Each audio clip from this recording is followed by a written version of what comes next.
طالبان وایي مولوي مهدي مجاهد مو وواژه. سلام وخت بخیر. که غواړئ په بشپړه توګه معلومات ترلاسه کړئ نو ویډیو راسره تر پایه وګورئ. د طالبانو حکومت دفاع وزارت اعلان وکړ چې د دوی پخوانی ملګری مهدي مجاهد چې اوس مهال له دوی سره په جګړه بوخت و وژلی دی. مهدي مجاهد د طالبانو په لیکو کې یوازینی هزاره قمندان و چې په وروستیو کې خپله لار له طالبانو جلا کړه. دا اعلامیه چې د دغه وزارت د ویان عنایت الله خوارزمي لخوا د خبریالانو اړوند د ټولنیزو رسنیو په ګروپ او د طالبانو د دفاع وزارت په ټویټر پاڼه خپره شوې وه. پکې راغلي د اسلامي امارت ځواکونو د سیفل ولایت د بلخاب ولسوالۍ د بغاوتګرو مشر مولوي مهدي د هرات ولایت اړوند سرحدي سیمه کې چې غوښتل ایران ته وتښتي له منځه یوړ. طالبانو ټولو هغه کسانو ته چې د دوی ضد ټوپک پورته کوي د بغاوتکار او یاغي کلمات کاروي.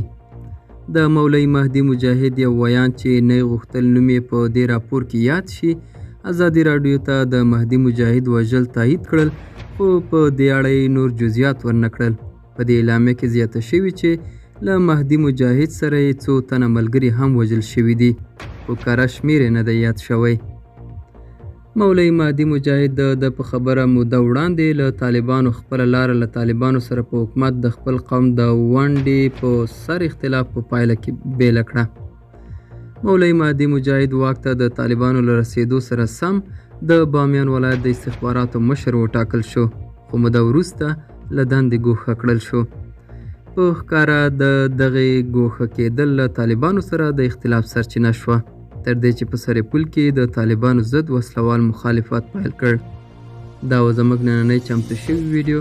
تر بیا ښه وخت کې چارې